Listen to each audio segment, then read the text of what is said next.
ஐஸ்வர்யா கருத்தரித்தல் மையங்களில் ஜனவரி 30 முதல் பிப்ரவரி 5 வரை இலவச ஆலோசனை சிகிச்சைகளில் சிறப்பு சலுகை. Presta Premium Women's Wear. Let your body love it. No compromise. உங்க சைடுலயும் எங்க சைடுலயும். GT Holidays, South India's #1 travel brand. IBC Tamil நேயர்களுக்கு வணக்கம். இன்று நம்முடைய நேர்காணலில் முன்னாள் காவல் உதவி ஆணையர் ராஜேந்திர ராஜா இருக்கிறார். வணக்கம் சார். வணக்கம் பிரபு. சார், சென்னை மட்டும் இல்லை, தமிழ்நாட்டையே அதிர வச்சிருக்கிறது ஒரு கொலை சம்பவம். ஒரு குடும்பமே சிதைக்கப்பட்டிருக்கு. கணவன், மனைவி, குழந்தை 3 பேரையுமே கொலை பண்ணியிருக்காங்க. இப்போ 2 பேருடைய அந்த சடலத்தை கண்டெடுத்துட்டாங்க. இப்போ பேசிட்டு நேரம் வரைக்கும் மனைவி முனிதா குமாரி அவங்களுடைய சடலத்தை தேடிட்டு இருக்காங்க காவல்துறை. இது வரைக்கும் கிட்டத்தட்ட 7 பேரை அரெஸ்ட் பண்ணியிருக்காங்க. சொல்லுங்க சார், பல்வேறு கட்சிகளை சேர்ந்தவங்களும் கண்டனம் தெரிவிச்சிட்டு இருக்காங்க. சென்னையில் இந்த மாதிரி ஒரு கிரைம் இப்போ சமீப காலங்களில் இது நடந்த மாதிரி தெரியல. சொல்லுங்க சார், என்ன நடந்திருக்கு இந்த விஷயத்தில்? இது நடந்தது பார்த்தீங்கன்னா, இது முதற்கண் ஐபிசி நேயர்களுக்கு இருந்த அன்பான வணக்கங்கள். தமிழ்நாட்டில் குற்றம் நடக்காத நாட்களே இல்லை அப்படின்லாம் எதிர்கட்சிகள் குறை கூறிக்கொண்டிருக்கும் நேரத்தில் அதெல்லாம் அவங்கெல்லாம் பேசுறது கிட்டத்தட்ட சரிதான் அப்படின்னு நினைக்கிற அளவுக்கு நிகழ்வுகள் நடந்து கொண்டே இருக்கிறது. ஒவ்வொரு நாளும் ஒவ்வொரு விதமான குற்றம். எனக்கு இப்போ தான் பார்த்திங்கன்னா, திருச்சி பெரம்பலூரில் ஒரு என்கவுண்டர். அந்த என்கவுண்டர் முடித்த அடுத்த நாளே பார்த்திங்கன்னா என்கவுண்டர் பண்ண வேண்டிய அளவுக்கு ஒரு நிகழ்வு. இதில் பீகார் மாநிலத்தை சேர்ந்த கௌரவகுமார் அப்படிங்கிறவர் செக்யூரிட்டி வேலைக்காக, வயசு கிட்டத்தட்ட ஒரு 30 இருக்கும். அவர் ஸ்ரீபெரும்புதூரில் செக்யூரிட்டி வேலைக்கு பார்த்துட்டு இருக்கார். முன்னாடியே வந்துடுறார். அவருக்கு திருமணம் ஆகி முனிதா குமாரி அப்படின்னு ஒரு மனைவியும், பிர்மானி அப்படின்னு ஒரு சின்ன வயசு பையனும், ஒரு 3 வயசு பையனும் இருக்காங்க. இந்த குழந்தைகளை அங்கேயே விட்டு, மனைவியும் குழந்தையும் அங்கேயே விட்டுட்டு ஸ்ரீபெரும்புதூரில் செக்யூரிட்டி வேலை பார்க்குறாரு. அந்த செக்யூரிட்டி வேலையும் பறி போயிடுது. அங்கே மனைவியும் குழந்தையும் தனியாக விட்டுட்டு வர முடியல. இங்கேருந்து போயிட்டு மனைவியும் குழந்தையும் கூப்பிட்டு வேறு ஒரு செக்யூரிட்டி வேலை வாங்கலாம் அப்படின்னு சொல்லிட்டு, அவருக்கு ஏற்கனவே பழக்கமான ஒரு நபர் கிருஷ்ண பிரசாத் அப்படின்னு அவர் ஒரு துணிக்கடையில் வேலை பார்க்குறாரு, அடையாரில். நேராக கிருஷ்ண பிரசாத் அவர்களே, நீங்கள் தயவு செஞ்சு எனக்கு ஒரு வேலை வாங்கி கொடுங்க. கடந்த 21ஆம் தேதி அன்னைக்கு அவர் பீகார்லேருந்து தன்னுடைய மனைவி புனிதா குமாரியும் மகன் பிர்மானியும் கூட்டிகிட்டு இங்கே வர்றாரு. அந்த கிருஷ்ணகுமார் என்ன செய்கிறாரு, நான் ஒரு செக்யூரிட்டி நிறுவனம் இங்கே தெரிஞ்சவங்க இருக்காங்க, அவங்கள்ட்ட சொல்கிறேன் அப்படின்னு சொல்லிட்டு 1 நாள் 2 நாள் டிலே ஆகுது. அப்போது அந்த துணிக்கடைக்கு பக்கத்தில் இருக்கிற பிளாட்ஃபார்மில் தான் இங்கேயே படுத்துக்குங்க அப்படின்னு சொல்கிறாரு. அங்கே பக்கத்தில் ஏதோ சாப்பிட்டுட்டு அந்த பிளாட்ஃபார்மில் படுக்கிற அளவுக்கு ஒரு ஏழை எளிய குடும்பத்தை சேர்ந்தவங்க குடும்பத்தோடு என்னால் தாக்கு பிடிக்க முடியலங்க, சீக்கிரமாக வேலை வாங்கி கொடுங்க அப்படின்னு கௌரவகுமார் கேட்குற பொழுது, சிக்கந்தர்னு நம்ம ஒரு பீகார் பையன் இருக்கான். அவன் அடையாறில் இருக்கிற அந்த பாலிடெக்னிக், அதாவது ஓஎம்ஆர் ரோடு இருக்குது பார்த்திங்களா, அந்த ஃபில்ம் இன்ஸ்டியூட்டு, உலகத்தமிழ் ஆராய்ச்சி மையம், அதெல்லாம் இருக்குது பாருங்கள். அதில் எல்லா பாலிடெக்னிக், அதில் ஒரு கெமிஸ்ட்ரி டிப்ளமோ படிக்கிற பாலிடெக்னிக்கில் இந்த சிக்கந்தர் வேலை பார்க்குறாரு. சிக்கந்தரை போய் பார்க்குறாரு. பார்த்தோன்னே அவர் ஓரிரு நாட்களில் எங்கள் செக்யூரிட்டி கம்பெனியில் சொல்லி உனக்கு வேலை வாங்கி தரேன் அப்படின்னு சொல்கிறாரு. அது வரைக்குமே இவன் கௌரவகுமார் குடும்பத்தோட அந்த கிருஷ்ணபிரசாத் ஏரியாவில் தங்க முடியல.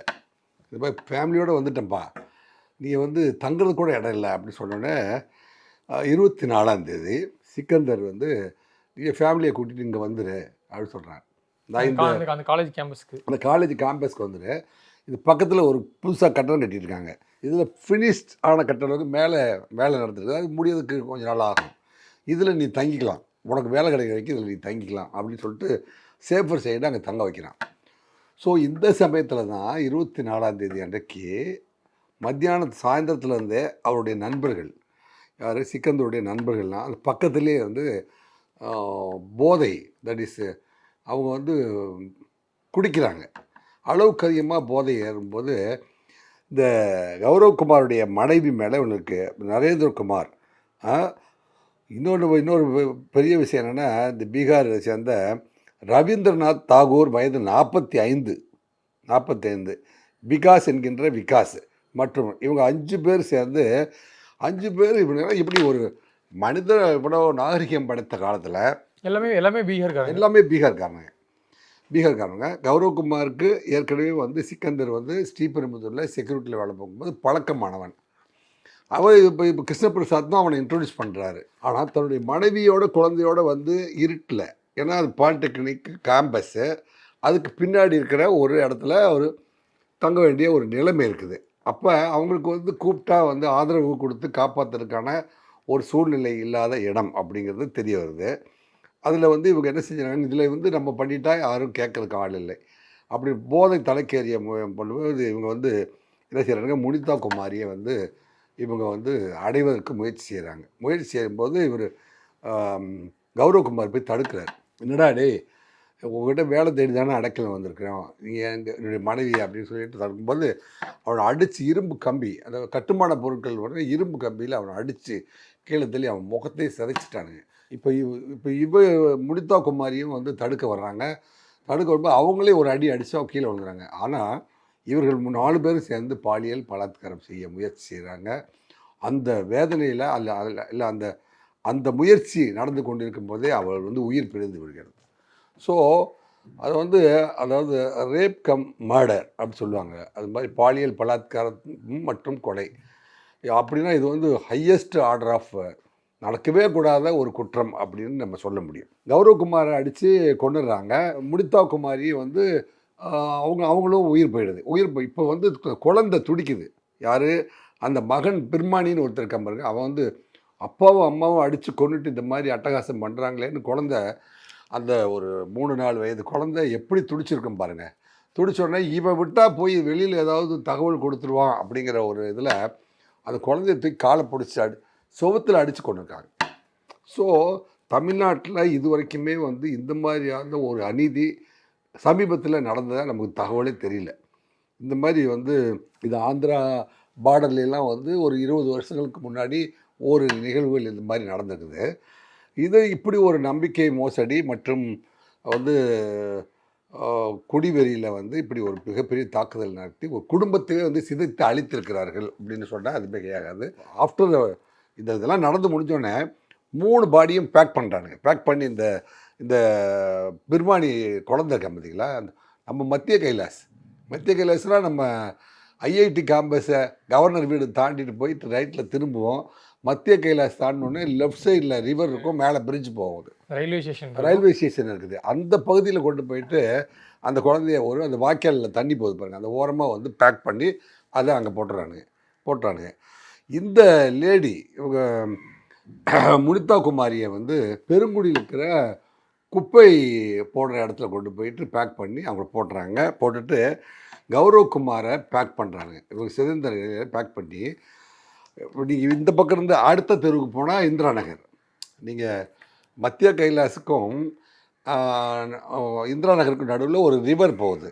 அந்த ரிவர் தாண்டி இந்திரா நகர் முதல் தெருவில் நுழைஞ்சு அப்படியே அந்த கடைசிக்கு போயிட்டால் அடையாறு போய் ஆற்றுல கலக்கும், கடலில் கலக்கும். அந்த முகத்துவாரத்தில் கொண்டு போய் இவனை போட்டு டிஸ்போசல் பண்ணிட்டான். வந்து தெரியாது அப்படின்னு சொல்லிட்டு இந்த பாடியை, இந்த கௌரவகுமாருடைய பாடியை எடுத்துகிட்டு போயிட்டு அடையாறு இந்திரா நகர் 1வது தெரு கிராஸ் பண்ணிடுறானுங்க. அப்போ நீங்கள் பாருங்கள், கவர்னர் ஆஃபீஸு, அண்ணா யூனிவர்சிட்டி, ஐஐடி, இந்த பக்கம் அடையாறு, எல்லாமே வந்து மக்கள் தொகை வந்து நெருக்கமாக வந்து மக்கள் வாழ்ந்துருக்கு. அதுவும் ஓஎம்ஆர்னா மக்கள் எப்போவுமே 24 மணி நேரமே வந்து அந்த இடத்துல அவ்வளோ டிராஃபிக் ஜாம் இருக்கக்கூடிய இடத்துல பாடியை கொண்டு போயிட்டு தைரியமாக வந்து 3 பாடியை 3 இடத்துல டிஸ்போசல் பண்ணியிருக்காங்க. ஸோ பெருங்குடி குப்பை மேட்டில் கொண்டு போய் ஒரு பாடியை கொண்டு போய் டிஸ்போசல் பண்ணிட்டு வந்திருக்காங்க. வேணுங்க, இவரை கொண்டு போயிட்டு அடையாறு முகத்துவாரத்தில் போட்டுடலான்னு கொண்டு போகும்போது அங்கே ஒரு மிக பிரபல பைக்கு டிஸ்ட்ரிபியூஷன் கம்பெனிக்கு வாசலில் அந்த பாடி வந்து வழுக்கி விழுந்துருது. ஸ்கூட்டியில் கொண்டு போகும்போது இவங்க விழுந்து, அதுக்கப்புறம் இது வந்து ரத்தம் கசிவோடு இருக்கிறனால, ரத்தம் சிந்தி இருக்கிறனால இதை நம்ம தூக்கி மறுபடியும் ஏற்றிட்டு இருந்தோம்னா வம்பா போயிடுன்னு சொல்லிட்டு அப்படியே விட்டுறானுங்க, ஓரமாக அப்படி போட்டு போயிடறானுங்க. இதை பார்த்த மக்கள் அங்கே வந்து ஃபோன் பண்ணி சொல்லிடுறாங்க, போலீஸ் ஃபோன் பண்ணி சொல்லிடுறாங்க. நாய்கள்லாம் வந்து அதை ரத்த பாடையை வந்து நாய்கள் மொய்க்க ஆரம்பிச்சிருக்குது. அப்போ வந்து மக்கள் நோட்டீஸ் பண்ணி சொல்கிறாங்க. ஸோ அது வரைக்குமே வந்து இந்த குற்றம் நடந்த விஷயம் வந்து யாருக்கு மக்கள் நோட்டீஸ் பண்ணி அடையார் போலீஸ் சொல்கிறது. அடையார் வந்து போலீஸ் வந்து உடனே ஸ்பாட்டுக்கு வராங்க. ஸோ ஸ்பாட்டுக்கு வந்ததுக்கு பிறகு உடனே வந்து 5 தனி டீம் போடுறாங்க. போலீஸ் வந்து விசாரணையை தொடங்குது. பிரைமரியாக அந்த சிசிடிவி ஃபுட்டேஜ் வச்சு தான் வண்டி நம்பர் வச்சு தான் அனலைஸ் பண்ணி. அதாவது அதில் வந்து போலீஸ் வந்து அந்த விசாரணையை பொறுத்த வரைக்கும் அது தெரிஞ்சிக்க வேண்டிய ஒரு விஷயம். எதிர்காலத்தில் இருக்கிற காவல்துறை நண்பர்கள் எல்லாருமே இப்போ வந்து சம்பவ இடத்துக்கு போய் பார்க்கல, இந்த பாடி கிடந்த இடத்துலேருந்தே இந்த விசாரணை தொடங்குது. அதே வந்து சுற்றிலையுமே வந்து இந்திரா நகர் ஒன்றாவது தெருனா எல்லா இடத்துலையுமே சிசிடிவி இருக்குது. அந்த சிசிடிவி ஃபுட்டேஜில் ஃபஸ்ட்டு பார்க்குற பொழுது ஒரு பைக்கு டிஸ்போஸ் பண்ணிட்டு போனதை பார்த்துடுறாங்க. 2 நபர்கள். இந்த பைக்கு யாருது அப்படின்னு வந்து செக் பண்ணி பார்க்குறாங்க. அப்புறம் அதே சமயத்தில் 2 குழு கிடைக்குது. ஒரு குழு வந்து அந்த பாடியை செக் பண்ணி பார்க்கும்போது அந்த பாடி பாக்கெட்டில் ஒரு ஃபோன் நம்பர் இருக்குது. அந்த ஃபோன் நம்பர் ஒரு செக்யூரிட்டி நிறுவனத்துடைய ஃபோன் நம்பர். ஏன்னா 21ஆம் தேதியிலேருந்து 23ஆம் தேதி 24ஆம் தேதியெலாம் அந்த செக்யூரிட்டியில் இவருக்கு வேலை வாங்கி தரேன்னு சிக்கந்தர் சொல்லியிருக்கான். ஸோ சிக்கந்தர் வந்து கௌரவகுமாருக்கு உறுதியளித்தது, இந்த செக்யூரிட்டி ஏஜென்சியில் உனக்கு வேலை வாங்கி தரேன். அந்த செக்யூரிட்டி ஏஜென்சியோட அவனுக்கு தொடர்பு இருக்குது. யார்? சிக்கந்தருக்கு. ஸோ அந்த செக்யூரிட்டி ஏஜென்சி வந்து சிக்கந்தருக்கு கொடுத்த பைக் இருக்குது பார்த்தீங்களா, அந்த பைக்கில் தான் கொண்டு வந்து டிஸ்போஸ் பண்ணியிருக்கேன். இதில் வந்து இந்த scene of crime is mind of clues அப்படின்னு சொல்லிட்டு போலீஸில் ஒரு முக்கியமான பழமொழி இருக்குது. அது வந்து இந்த இதில் ப்ராப்பராக ஒர்க் அவுட் ஆகிருக்கு. இந்த போலீஸ் டீமும் வந்து ப்ராப்பராக அதை வந்து எடுத்திருக்காங்க, விசாரணைக்கு எடுத்திருக்காங்க. அந்த காவல்துறையுடைய அந்த இன்வெஸ்டிகேஷன் டீமுக்கு எனது மனமார்ந்த பாராட்டுகள். ஏன்னா சம்பவம் நடந்தது வந்து ஒரு கேம்பஸ்குள்ளே இருக்கிற போது தகவலே தெரியும். இருந்தாலும் எவ்வளோ சத்தம் கேட்டிருக்கோம், அடித்து அப்படியே லைவாக கொல்லும்போது அவர்கள் எவ்வளோ தூரம் அலறி துடித்திருப்பார்கள். அந்த குழந்தை அலறி துடித்திருக்கு, அத்தனை சவுண்டும் கேட்கல. ஒன்று இந்த இது மத்திய கைலாஸ் பக்கத்தில் ஒன்றும், இது பக்கத்தில் ஒரு 3 இடத்துல 3 டிஸ்போசலுமே வந்து ப்ராப்பராக அவங்க பண்ணி முடிச்சிட்டானுங்க. இது வரைக்கும் அந்த 3வது அவங்க அந்த 3வது பாடியை தேடி இந்த பாடி வந்து அடையார் இந்திரா நகரில் முதல் அந்த ஃபோன் நம்பர் வந்து ஃபோன் நம்பர் யாருது அப்படின்னு செக் பண்ணி பார்த்தா செக்யூரிட்டி நிறுவனம். அப்போது அந்த செக்யூரிட்டி நிறுவனத்தில் தொடர்பு கொண்டு இந்த பைக்கை நீங்கள் யாருக்கு டிஸ்ட்ரிபியூட் பண்ணிங்கன்னா 2 பேர். அந்த 2 பேருடைய அடையாளங்களை போய் பார்த்தா எங்கடா தங்கியிருக்கானுங்கன்னு சொன்னால் அடையாறு இந்திரா நகரில் இருக்கிற அந்த கெமிஸ்ட்ரி டிப்ளமோ படிக்கிற அந்த பாலிடெக்னிக்கில் இருக்கிற செக்யூரிட்டி தான் அப்படின்னு போது அந்த செக்யூரிட்டி யாருன்னா சிக்கந்தர். உடனே சிக்கந்தரையும் வந்து நாகேந்திரகுமார் 2 பேர்த்தையும் பிடிச்சி அவங்க வந்து கன்ஃபெஷன் விசாரிக்கிற பொழுது யாரெல்லாம் சம்பவத்தை பண்ணாங்கன்னா அவங்க 5 பேர் சேர்ந்து பண்ணதாக சொல்கிறானுங்க. இந்த 5 பேரையும் வந்து காவல்துறை கைது செய்து இப்போ வந்து கன்ஃபெஷன் நோட் பண்ணி ஒவ்வொருத்தரையும் விசாரணை. ஏன்னா இப்போ வந்து இதில் வந்து சிக்கலாக இருக்கிறது என்னென்னா, இப்போ வந்து முனிதா குமாரியோடைய உடம்பு இது வரைக்கும் கிடைக்கல. ஸோ 2 பாடி கிடச்சி இவங்க கொடுத்த கன்ஃபெஷனில் தான் வந்து குழந்தையோட பாடியை இமீடியட்டாக ரெக்கவர் பண்ணிடுறாங்க. ஆனால் இவனுக்கு அடையாளம் காட்டின இடத்துல போய் பார்த்தா அங்கே வந்து முனிதா குமாரியோடைய உடம்பு இல்லை. இவனுங்க உண்மையை சொல்கிறானுங்களா இல்லை பொய் சொல்கிறானுங்களா, இந்த பாடி இங்கே தான் போட்டானுங்களா, இல்லை என்ன மாதிரி சிதைத்து இல்லை துண்டு துண்டாக போட்டு ஆற்றுல போட்டுட்டு பொய் சொல்கிறாங்களா? அப்படி காவல்துறை வந்து மிகவும் வந்து பிரயோஜனம் பண்ணி இந்த விசாரணை பண்ணிகிட்டு இருக்கிற ஒரு தருணத்தில் அந்த 3வது பாடி எங்கே அப்படின்னு உங்களை போன்ற ஊடகங்கள்லாம் வந்து காவல்துறையை நோக்கி கேள்வி கேட்டிருக்கும் போது நம்ம இந்த தருணத்தில் பேசுகிறோம். இதில் என்ன விஷயம் அப்படின்னா, இப்போ எதிர்க்கட்சி தலைவர்கள்லாம் வந்து அமைதி பூங்கா வருது தமிழகத்தில் தொடர்ந்து இந்த மாதிரியான பெருங்குற்றங்கள் நடந்து கொண்டே இருக்கிறது அப்படின்னுலாம் வந்து செய்தியில் நமக்கு வந்து காதில் படுது, செய்தித்தாள்கள் எழுதுது, ஊடகத்தில் பேசப்படுகிறது. இதில் காவல்துறையும் தமிழ்நாடு அரசும் என்ன செய்ய முடியும் அப்படின்னு கேட்டால், இப்போ வந்து லட்சக்கணக்கான இளைஞர்கள் வந்து இங்கே செக்யூரிட்டியாக வேலை பார்க்குறதுக்கும் கொத்தனார் வேலை பார்க்குறதுக்கும் இன்னும் தஞ்சாவூரில் நாற்று நடுறதுக்கெலாம் வந்துட்டாங்க. பீகார்லேருந்து வராங்க. ஆமாம், பீகார்லேருந்து தஞ்சாவூரில் என்னுடைய வகுப்பு தோழி மங்கை அப்படின்னு ஒரு அம்மா இருக்காங்க. அவங்க போன வாரம் ஃபோன் பண்ணாங்க. ஃபோன் பண்ணி, என்ன மங்கை 10 ஏக்கர் தஞ்சாவூரில் வச்சுருக்கீங்க, பெரிய கோடீஸ்வரி, என்ன பண்ணிட்டு இருக்கீங்க அப்படின்னு. இப்போ நான் 10 ஏக்கர்லேயும் நாற்று நட்டுருக்கேன்னு சொன்னாங்க. நாற்று நட்டுருக்கியா? 10 ஏக்கரில் நீங்கள் எப்படி நாற்று நட முடியும் அப்படின்னு கேட்டேன். அப்போ சொன்னாங்க, அந்த அம்மா சொன்னாங்க, பீகார்லேருந்து பசங்க வந்திருக்கானுங்க, நம்மளை விட நல்லா நாற்று நடு, தஞ்சாவூரில் வந்து நம்மளை விட நல்லா நாற்று நடுறானுங்க அப்படிங்கிற செய்தி தெரியுது. அப்போ இவ்வளோ பேர் வந்து பீகார்லேருந்து நம்ம ஊரில் நடக்கிற எல்லா வேலையுமே அண்டர்டேக் பண்ணுறதுக்கு இங்கே வந்துட்டாங்க அப்படின்னா அரசு அவங்களெல்லாம் அக்கௌண்ட் பண்ணியிருக்குதா இல்லையா ப்ராப்பராக யார் யாரெல்லாம் வராங்க வந்திருக்கவங்க எத்தனை ஏஜென்சி வந்து மேன் பவர் ஏஜென்சி கொண்டு வரானுங்க. இந்த மாதிரி செக்யூரிட்டி ஏஜென்சியில் இவங்களை வந்து வேலைக்கு வைக்கிறாங்க. நீங்கள் பீகாரை பொறுத்த வரைக்கும் நான் வந்து பீகார் எக்ஸ்பர்ட், அதில் பெருமையும் கூட எனக்கு. ஏன்னா நான் தான் முதல்ல பீகாரில் போய் சட்டர் கொள்ளைகளை பிடிச்சிட்டு வந்து தமிழ்நாட்டு சிறையில் அடைச்சி சட்டர் கொள்ளையே தமிழ்நாட்டில் நடக்காமல் பண்ணினது நான் தான். அது உங்களுக்கு ஏற்கனவே தெரியும். சட்டர் கொள்ளையை பற்றி நம்ம ஏற்கனவே பேசியிருக்கோம். அக்கௌண்டபிலிட்டி வேணுன்றீங்களா சார்? இப்போ வந்து பீகார்லேருந்து இங்கே வராங்கன்னா நம்ம யார் யாரெல்லாம் வேலையில் பீகார்லேருந்து இருக்காங்க? வர்றவங்க அத்தனை பேருமே வந்து மேன் பவர் ஏஜென்சி வழியாக வந்து வரவங்க. சரி, இப்போ நீங்கள் வந்து நீங்கள் இந்த பக்கம் நீங்கள் எடுத்துட்டிங்கன்னா கிருஷ்ணபிரசாத்னு ஒரு ஹோட்டல் இருக்குது. அண்ணா நகருக்கு போங்க, கிருஷ்ணபிரசாத் ஹோட்டல் இருக்குது, நிலான்னு ஒரு ஹோட்டல் இருக்குது. அன்றைக்கி இப்போ பல்வேறு ஹோட்டலில் பார்த்தீங்கன்னா சப்ளை பண்ணுறவங்க அத்தனை பேருமே வந்து நாட் ஓன்லி பீகாரிஸு, நார்த் ஈஸ்ட்ல இருந்து நார்த் ஈஸ்டில் இருந்து. நேற்றுக்கு ஒரு இடத்துல ஒரு சர்வர் வந்து இட்லி வைக்க வர்றாங்க. என்னம்மா எந்த ஊர் அப்படின்னு கேட்டால் மணிப்பூர் அப்படின்னு சொல்லுது அந்த பாப்பா. என்னங்க, மணிப்பூர் பெண்கள் வந்து இந்த ஊரில் எல்லா இடத்துலையும் வேலை பார்க்குறாங்க. ரைட்டு, இந்த ஊருக்கு இப்போ அமெரிக்காவுக்கு எப்படி வந்து அமெரிக்கா எப்படி டைட் பண்ணுது? ஏன்னாங்க அங்கே முறையான பாஸ்போர்ட் வாங்கிட்டு வந்திருக்கணும். ஏன்னா நம்ம தமிழ்நாடு, நம்மளது வந்து இந்த பிரதேசம் அப்படின்லாம் இல்லை. எனக்கு உத்தரப்பிரதேசம், பீகார் அப்படி இல்லை. தமிழ்நாட்டுக்கு தமிழ்நாடுன்னு பேர் வச்சுருக்கோம் அந்த காலத்துலேருந்து. ஏன்னா சேர, சோழ, பாண்டிய மற்றும் பல்லவ நாடு, 4 நாடுகளை உள்ளடக்கி தான் தமிழ்நாடு. யாரோ புரியாமல் வந்து தமிழ்நாடு ஒரு ஸ்டேட்னும் மத்தியில் ஆளுகிறார்கள் இது அப்படின்லாம் பேசிகிட்டு இருப்பாங்க. அப்படிலாம் கிடையாது. இதுவே ஒரு பெரிய நாடு. ஸோ இந்த நாட்டுக்குள்ள பொறுப்பாக இருக்கிற உள்துறையை சேர்ந்தவர்கள், காவல்துறையை சேர்ந்தவர்கள் எந்தெந்த ஊருக்கு எத்தனை பேர் வர்றாங்க, இதில் குற்றப்பின்னணி உள்ளவர்கள் யார்?